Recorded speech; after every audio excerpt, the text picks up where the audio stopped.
Delicious. Now, I'm a fan of pineapple, just like Rick, and he makes wonderful winter puddings. So I'm going to show you a quick one right now. It's steamed vanilla sponge pudding. It's done in the microwave. It takes 1 minute. I'm loving it already. And then with pan-fried pineapple and ice cream. But the pineapple is flambéed in brandy, with some rum and raisins, all right? Yeah. So you happy with that? Yeah, really happy. Right. So what we're going to do, first of all, is prepare our pineapple. And to do that, you can then basically just take the skin off. I'm going to leave this as whole as possible. So when you do this, take care not to take too much of the pineapple off. I'm going to thinly slice it and pan-fry it in the pan. Because when we pan-fry stuff, particularly fruit, it takes on a whole different sort of texture and flavour as well, which is going to be great for this steamed sponge pudding. Now, your first big break before we... Sorry, do you core it? Yeah, afterwards, yeah, right. Sorry. Yeah. I forgot you're the chef. Yeah. yeah, So, right. yeah, you just basically slice it like that.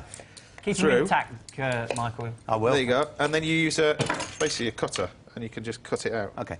Like that. Now, before we knew you, your first big break was in Manchester, wasn't it? Yeah, I did Pirates of Penzance? Penzance in the Manchester Opera House. I wasn't supposed to be doing musicals, but I saw an advert in the stage for an open audition. Right. So about 600 people turned up for this audition, and I kept going back and whittled down. I ended up as the juvenile lead, as So it's was it called. the music or arts that really got you into It was the place? theatre. I always loved the theatre. When I was a kid, my parents took me all the time. I remember my dad taking me to see Jesus Christ Superstar in London when I was about 11. Right. And we'd always go to see all the show. We lived near Stratford, so we went to see all the Shakespeare plays at the RSC. So I was never scared of Shakespeare, and I just loved the theatre. And I got that from them. But was it your voice, or obviously no? Well, no, I never trained as a singer, and Right. that kind of came after I went to drama school and learnt how to and studied acting.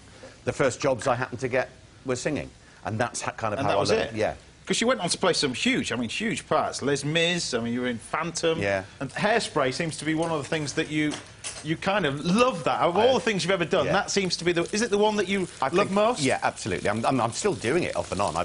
I've never enjoyed myself more. Is that dressing up as a woman? Is that what it is? That might be part of it. Right. Have you ever dressed as a woman? Of course you have. You're No, not me. You're a northern bloke. Every northern bloke is I did dressed as a Strictly, woman. so I was quite close. But, I mean, you're still doing it now, are you? You've got to be one of the busiest people in your business because, I mean, albums. You seem to do an album and a tour every year. Every 18 months, yeah. And I'm recording the new one at the moment, which will come out in March. Which is your 16th? I think it might be 18th. 18th album? Scary, isn't it? So what's this one about, then? This is called Heroes, and it's me looking at all the vocal heroes that I listen to and that I admire, and doing a song of theirs that I think will suit me. So, going back to... You have to excuse me for a minute. Oh, no, I love the flambe bit. Yes! Yeah. Go on. I learnt to do that. Have you? Yeah. It's quite easy, just put alcohol in a pan. But Yeah. anyway, there you go. then not burn your eyebrows. Yeah, exactly. So put the sultanas in, bit of water. Yeah. So go on, carry on. People like, you've got Sinatra and Elvis, the obvious ones, but then people like Long John Baldry and Billy Joel, Jim Reeves. Do you remember Jim Reeves? Put your sweet lips a little closer to the phone. No. Tell your friend who's there beside you he'll have to go. No, I don't remember that one. Tell your friend who's there. Do you remember that one, Jace? He'll have to go. No, it's not Good Wham, song. I can't remember it. It's not Wham, I can't remember it. So you're doing that, your album? Yeah, and then we'll tour that album in May and June. But also, it's your first producing job. Yeah, at the moment. We open... we're in preview at the moment with a show called Love Story, based on Eric Siegel's book and movie. You remember the movie with Ali McGraw and Ryan O'Neill? Yes. Big Old Weepy. Yes. Well, Howard Goodall is one of our greatest composers, and Stephen Clark have written this musical that I went to see down in Chichester, because I live down near there. And it was stunning. Right. I went just as a punter. Went with my other half and my mum, and I sat and watched this and fell in love with it. It was exquisite. And I talked to the producer who was producing it down there, who's a friend of mine, said what is happening with this show, and they weren't deciding. I said, well, we have to do something with it. So I'm co-producing it. As I say, we're in preview. What's it like? Is part of it... Oh, so I'm just going to... That's my steamed sponge pudding. It's basically 4 parts flour, butter and sugar. Equal. And half egg. Right. Equal parts. Equal parts, and then half egg. Right. Right, that goes in the microwave. Okay. 1 minute. In the microwave? With a top on? With the top on, you just put it on loose as well. full power, fingers crossed. Right. There you go. Don't attempt this live in TV in front of 3.5 million people. But anyway, so anyway, you've got that. Does it urge you to go, actually, when you're producing stuff like that, if people are doing it wrong, don't you just want to... Yeah.